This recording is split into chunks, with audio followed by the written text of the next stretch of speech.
Hi, I'm Joe Brady. Thanks for joining me today. This video tutorial features techniques and concepts that will help you in guiding the viewer to the subject in your photograph and invite them to linger. This starts right when you arrive at the location, before you even start shooting, before you press that shutter. Well, of course, we're going to make adjustments to color, light, and crop later on in software. In many cases, when you arrive, adjusting where you stand is going to have a big impact on the photograph. It's important to look for elements in the scene that invite the viewer into the photograph. Imagine they're there standing next to you. Where would you both walk next to get a better view of that subject? When you first arrive at a place, stop and evaluate the scene. Where is the light coming from? Where is your eye drawn? And is there anything that takes your focus away from the primary subject that you want to share? Look around the edges for distractions. Look for foreground elements that provide a starting point for the eyes and lead you into the subject. And look for elements that visually encourage the eye to stay in the image and entice them to look deeper into your photograph. There's another element in landscape photography that can also make this happen, and that is using actual physical paths that lead you to the subject. Imagine that you're there. These paths provide the direction you would walk to get closer. It's going to make you do that because there's stuff in the way. There's rocks, plants, gullies, etc. that encourage you to follow that open path. By carefully placing these paths when possible, they add a wonderful way to draw the viewer into the frame. And sometimes it just means taking a step to the right or the left. In this image editing and composition tutorial, we will explore how to create paths with color and light, but also consider the placement of physical paths that exist in the scene to help the viewer into the photograph. The image we're going to use is an edit of a scene from Valley of the Gods in southeastern Utah. It starts as a 4-frame panoramic stitch and then gets cropped back to reinforce the composition. So let's get started and see where it takes us. This edit's going to be actually a 4-frame stitch that we're going to start off in Lightroom, and then we're going to send off into Photoshop for some things that we really need Photoshop to do. And then as usual, we're going to end back in Lightroom for our final cropping and vignetting. So here's one of the frames of the stitch. In fact, if we go left to right, 1, 2, 3, 4, there's actually a scene in Valley of the Gods, about a half an hour north of Monument Valley. So let's go to the Develop module, and let's see what's going on. We can see from the histogram that it's a little bit dark, obviously with our eyes as well. Let's just cut to the chase, bring up the shadows. I'm going to bring down the highlights as well because I want some more room to bring up the overall exposure. I want to make it actually look a little bit light. Now, before I go any further, I do have a custom profile for the camera from this location. And I wanted you to see what the Adobe color is giving you when you do that conversion in from a raw file. So here's the profile Adobe color. Well, I have one from Monument Valley here right down the road, and take a look at the sky after we apply that profile. That is what the Adobe profile is costing you. So I just wanted you to see that. I'm going to be doing a whole new series on digital color workflow that's going to go over all the details of how and why to get involved in color workflow. Okay, so moving on. All right, so there's our image. There's more we could do. We could cut to the chase and add some clarity and some texture. Maybe add a little bit more saturation as well. When we do that, I think the foreground is going a little bit too bright. However, that's fine for now. Oh, we got some spots too. You know what? Let's fix those too. See that spot up there? So let's hit the Q key. And then let's zoom in to 50% so we can see what's going on. And there's our spots. And the beauty of getting this now is we get them now. We're not going to have to go into our panoramic and do them in every frame because the spots are going to appear in the same place in each frame. Now, the danger is when there's a spot over top of something like here. Oh, and actually I see one right there. So this is one that we're going to have to fix. I think we're going to have to fix this after the fact. We have a contrail here as well. That's going to have to be done separately too because we don't want that done in every frame. So actually, let's just hit done from now. We'll go ahead and fix these after we do our panoramic stitch. All right, so let's take the other 4 frames, hold down so that we get all the frames. These are the 4 we want to stitch together, but first let's synchronize them. So we click on synchronize. We want check all. We want everything checked. click synchronize, and then all the settings that we've done to that kind of middle piece of the frame will be applied to everything. Now we can go to photo merge, panorama. Now this image was shot on a nodal rig, on a panoramic rig, so everything was going to be completely straight. That was easy for me to say. Let me say that again. Everything's completely straight. Yet, when Lightroom goes to put it together, it kind of applies this scalloping effect. Again, it's assuming that you're hand holding. We didn't. So we can override this with the boundary warp slider and just cut to the chase and move it all the way over, because that's what the frame really should look like. Okay, so there's our entire scene. Let's click on merge. So here is our panoramic stitch. Looking kind of interesting. Now, a couple things going on. One, for some reason, the right side of the image is brighter. I don't know if maybe I don't see any clouds in the sky. Actually, there are a couple. Actually, if you look above this ridge here, there are some clouds. But for some reason, this side has gone a little bit too light. So let's fix that first. This is one of those things that's easier done in Lightroom. So I'm going to get the graduated filter and basically come all the way over like this and darken this thing up. Let's just darken it a little. And as we're doing that, let's add a little bit contrast back in. And we don't want it exactly even because there is a gradient in the sun as it's going from right to left. But yeah, that's a little more even. What else do we want to do here in Lightroom before we head into Photoshop? We do have those little things to fix. This contrail. You know what? Let's do that in Photoshop. There's reasons for this. So yeah, I think we're done now for Lightroom. Let's send this into Photoshop. So we'll go to Photo, Edit in Photoshop. Here's our image opened up in Photoshop. Now let's take a look at the composition. What's good? What are the problems? Well, what's good is we've got these paths through this shrub that actually give us a physical way to walk up to our main feature. I'm not sure what the name of this thing is, but it allows us to get there. And there's another pathway over here, which is kind of cool. And we have some big rocks that are actually kind of making you walk around them to get to the subject. What are the issues? What are the problems? Well, there's this big open space here. And this ridge line is, because it is so long and because it is much wider horizontally than our primary subject, is having a tendency to pull us out of the image. However, rather than just crop it off, I have an idea. So let's make a copy of our background layer, Command or Control J, and we're going to get the marquee tool, M, remember that one, and I'm going to select kind of the right third of the image. I'm going to compress this in from the right because I love this path and I think we can use it. So let's go to Edit, Content Aware Scale. Now I want it to just come in from the right, so hold down the Shift key, click on the little right control point, and let's bring this in. And I'm keeping an eye on this path here. I want it to compress, but I don't want it to disappear. And I need all of the stones in here to look normal. So I don't need to bring the whole thing in because we are going to crop some of the right off before we're done. Yeah, I think about right there, so I'm going to hit Enter. And by cropping that off on the right a little bit, it's going to allow us to keep the path, yet not have quite so much off to the right. All right, now as long as we're using this tool, let's use it one more time. What else is an issue?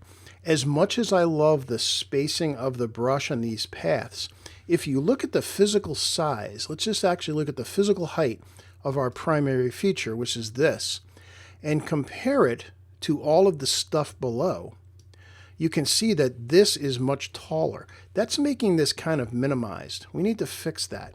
So let's get the rulers up, which is Command or Control R, and I'm going to drag down from the top and put a ruler at the bottom of that marquee. Now let's hit Command D to deselect that.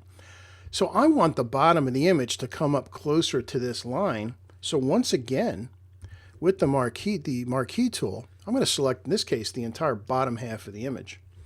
And we're going to use Content Aware Scale again. Now, if I had really stopped and thought about this as I was composing this image, if I had squatted down a foot or a foot and a half, this is what would happen. Again, I hold down the Shift key. I'm going to pull up from the bottom and notice how it compresses the foreground. Kind of exactly the same thing that would happen if I squatted down. You have to be careful. Look as you're doing it that nothing kind of disappears that you need to have in the image. Photoshop does an amazing job, but sometimes some weirdness can occur. Now, these brushes here are getting much skinnier or much flatter. I'm okay with that in this case because they're not important and it still looks normal. Any other places where there's a problem? No, I don't see any. So let's hit enter on that. Okay, I'm liking that a lot better. So now if we actually were to turn off the background layer, there's the image we have left now compared to that. So I'm going to Command or Control click on our new icon and I'm going to crop the image. Let's just get rid of that stuff. There's no reason to have it there anymore. And there is our new composition and it looks a heck of a lot better. We're going to be done with the content aware scale tool. So let's get rid of the rulers and then let's go up to view clear guides and that's all gone. Okay, so other compositionally stuff. There's still too much on the right. We don't need that much. So let's get the crop tool. Usually I crop in Lightroom, but I want you to see this because it just doesn't need to be here anymore. So again, I'm going to bring this in from the right. Now, how far do I want to go here? I've got this is the rule of thirds grid. Now, if I actually use the rule of thirds, no, don't like it. It's losing it's too unbalanced with this and this. Basically, you have two things. This kind of becomes a goalpost, not interesting. We need to come over a little bit, and I think just past this formation right here, or maybe this one. Actually, I think better here because I want a little brush in the corner so that it forms a barrier to our path that is still coming up here. So I'm thinking probably about there. We might end up cropping a little bit more, but we'll save that for Lightroom. So let's hit enter on that. Okay, so I think we've got a much better crop here. What else is going on? Now, I was going to fix some stuff. There were a couple of smudges. There's this contrail, and I see there's clouds over here. And I think, you know, this guy does need a little bit of clouds. Very subtle. It doesn't need dramatic clouds because we don't want to take it away from the image. And that's why I'm not going to use Photoshop's sky replacement tool. We're going to do that manual. But before we do that, something else that happens if you've ever been out here. This reddish orange dirt reflects up from the ground. And if you think about red magenta, what is the opposite color? Well, it's green. There is more green in this brush here, and we've lost it all because it's reflecting up this orange. In fact, I've been out here when there have been low clouds, and the bottoms of the clouds actually turn orange. That's how powerful this reflection is. So what I'm going to do instead is I'm going to get the eyedropper tool, and I'm going to look for something that's kind of greenish. I'm thinking maybe this distant green over, actually here, this one's kind of green, maybe a little too yellow. So let's click on there. Yeah, you see it went yellow.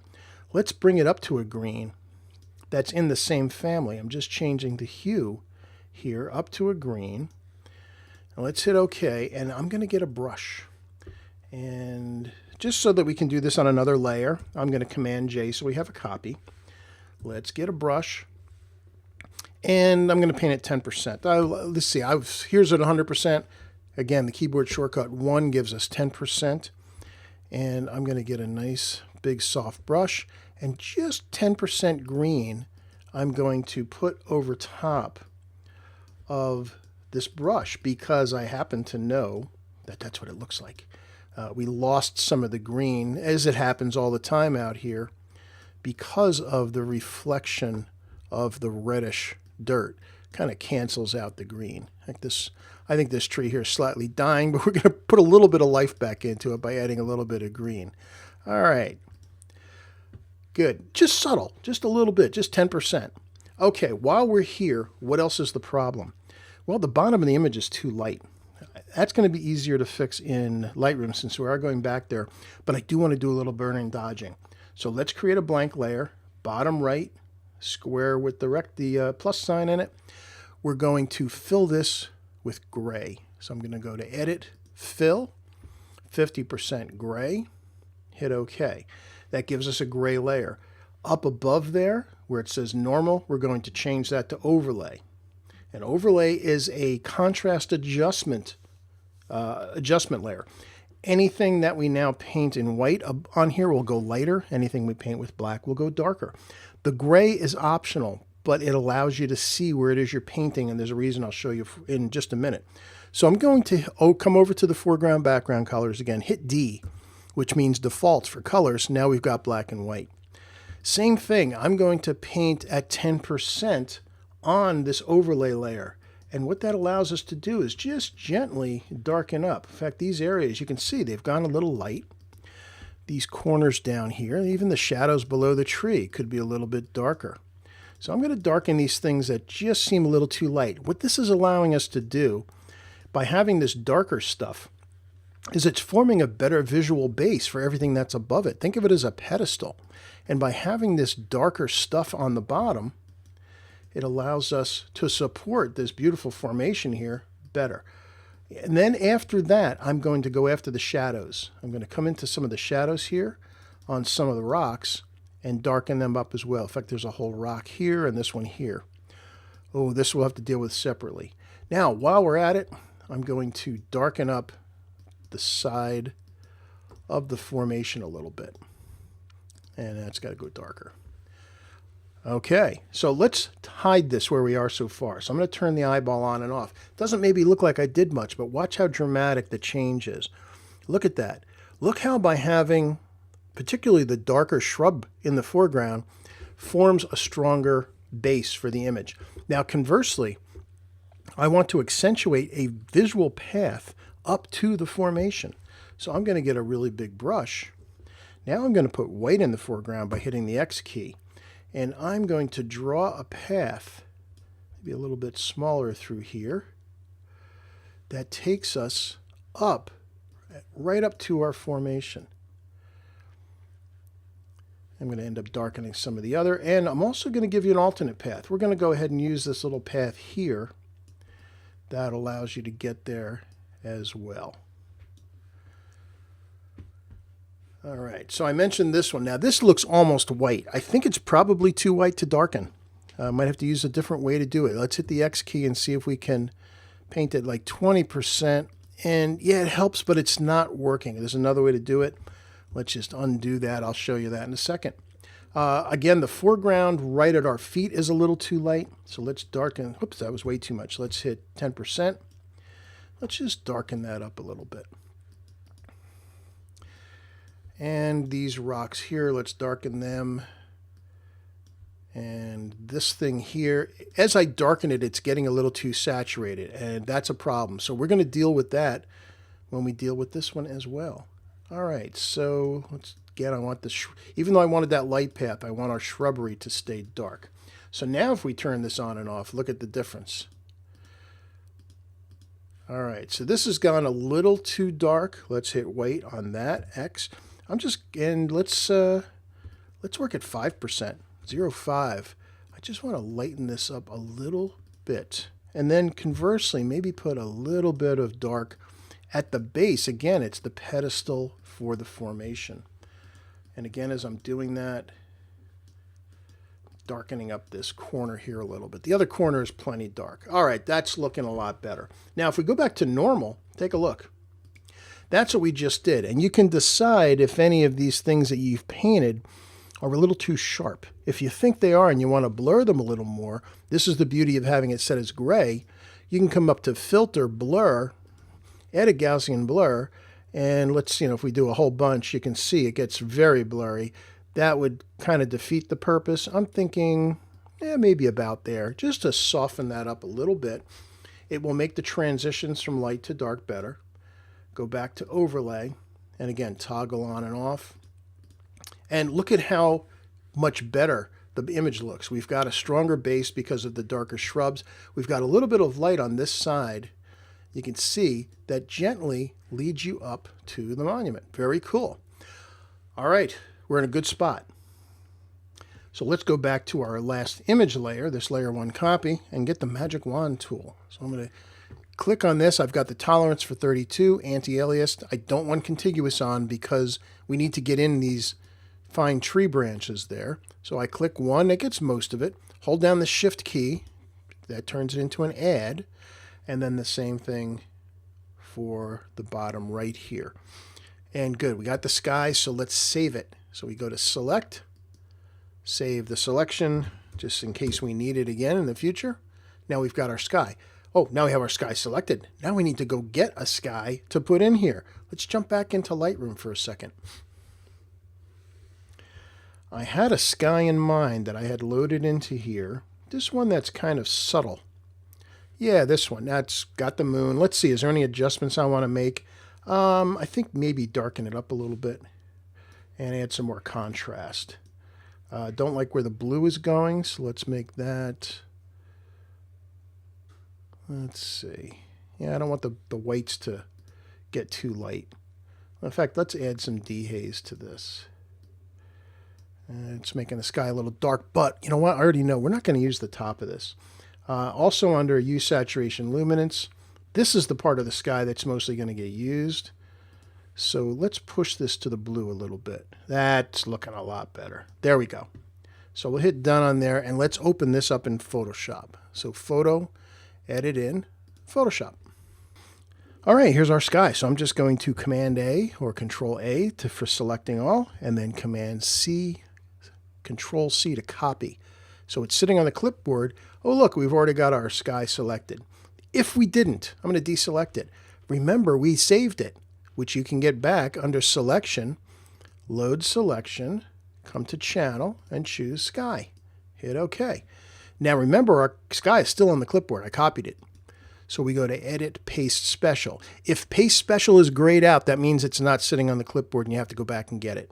So Paste Special, Paste Into. And there's our sky. Yes, the color's wrong. Don't worry about it. Whoops, wrong layer. And the size is wrong. I have auto select on layers. Let's turn that off. So here's our sky. All right. So there's the part of the sky we're going to use. But do we want the tone of this new sky to match the tone of the old sky? I'm not sure. So let's ignore it for the time being. But I am going to go to Edit Free Transform or Command T because I want this sky to fill the whole sky. The beauty of skies is you can stretch them like this and they still look great. And you know what? I kind of like it. I don't think it needs to match that other sky color. So we're going to go with this new one. And it's looking pretty good. Anything else we need to do in Photoshop before we go back in a Lightroom? I don't think so. And we didn't have to worry about that contrail because we put in our new sky over top of it. There are some other cropping considerations though, and we want to add a vignette. So let's head back into Lightroom. Let's save this, and then we'll go back into Lightroom and finish this off. Okay, so here's our image back into Lightroom. Compositionally wise, works pretty well. Let's try a couple of different crops though. So I'm going to hit Command apostrophe twice, which will make us 2 new virtual copies of it. And so here's our original, here's our first copy. Let's bring up the crop tool and take a look and see what's going on. Is there a little too much on the right? Maybe. Let's bring it in from the right a bit. I'm thinking, yeah, maybe just past that formation. Do I want to come up from the bottom? Maybe a little bit. I don't think I want to impinge on this shrub. It needs a little bit of ground beneath it. Oh, I forgot to fix this. We'll have to fix that too. And let's come in a little bit from the left. Not a huge crop, but I think it might be meaningful. So let's hit done. Oh, let's do our vignette. Bring it all the way over. I don't want it quite that round. Let's make it a little more towards the edge. We'll feather it out a bit and then back it off to 12 or so. 14's fine. Okay. I like that. I think that works pretty well. Let's go to our second virtual copy. Let's be a little more violent in our cropping. Let's come in. Let's bring this way over right to the edge of this formation here. Let's come in and make it a little bit more panoramic and kind of crop really to make the formation itself a little bit stronger. And it's also right on our golden ratio grid. Let's hit done on that. And now let's compare. Let's compare these three. Here's our original crop coming in from Photoshop. Let's go full screen for this. So here's the entire image coming in from Photoshop. Yes, I'm going to fix that rock in a minute. There's a little bit too much around it. It just the paths and the shrub, maybe a little too much. So let's, our first minor crop, a little bit better. You know, as I look at it, I don't mind this. This is fine, like some previous ones we've done. Doesn't need to be cropped necessarily. This does require a slightly larger image. In fact, maybe a 60, at least a 20-inch wide print, maybe a 24-inch wide print. I think you'd be able to pull this off. You want to go smaller or make the formations a little more powerful. Here's a minor crop. We still have our paths that allow us to get to the image. I do like this because it is more about, this is more about the environment, which I'm all for. This is more about the formation, just that minor cropping difference. Now the third one, where we go kind of panoramic, does this work? In some ways, yes, but where it doesn't work is, since we've cropped off all this shrub in the bottom, it's getting a little claustrophobic. There's too much stuff near the edges. It's making you feel like you're stuck in a small box. So while the main formation is more prominent, the problem is everything else is there's too much around the edges, and it just gives that claustrophobic feel. So if you compare that to the first one, which I do like, and the second one, let's see, between the first and the second, as I bounce back and forth, I like them both. I think I like the second one a little bit better. It did need a little bit of a crop just to refocus you back onto the middle of the image. And I think that's the answer. I think this is our winner. Before we finish, let's just get rid of that. Let's fix that thing. So let's get a brush. In fact, let's zoom in at 50% over to where that rock is. It's just a bright rock, and there's nothing wrong with it. It was really there. The downside is, though, it's really bright. So let's hit O, turn off auto mask. I don't need auto mask on for this. Let's just, everything around there. So let's bring down the highlights a lot. We'll bring down the whites, not the whites too much. But let's pull some saturation. That'll make it less noticeable as well, because it's got some red and orange and stuff going on it. And as I do that, I'm going to bring the exposure down a little. And I think that's a winner. So now when we go to, whoops, now we look at it. Yes, it's still there, but it's not a problem like it was compared to on this one, where you see it's kind of glowing a little too much. Just taking a little bit of the heat off of it, I think does a better job. So let's go back to where we started. Here is the initial image. Now this is before we applied, and this is actually the stitches together with none of the adjustments. But just so you can see, this is the raw stitching. And then after we made our adjustments and stitched them together in Lightroom, we ended up here. After all our work in Photoshop, here's the first image. It looks hugely better, especially with having a bit of a sky in there. And this sky, not that it means that much, was actually shot right down the road from here a couple days later. And then further one, this is my favorite. It gets rid of everything that doesn't need to be there, but there's still room to breathe. You still have these visual paths, physical paths, that you can walk around to get to the subject. And our third crop does make the formation more dramatic, but there's too much in the way, there's too much in the corners, makes it feel a little claustrophobic. So again, if you think after our Lightroom adjustments, we started there, and we ended up there, much stronger image, and something that turned out really nice. Hope you enjoyed that. That was involved, but the composition rules apply again.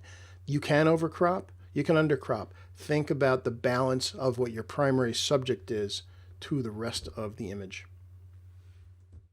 As you saw, from my final grouping, I chose 3 different crops to examine more closely.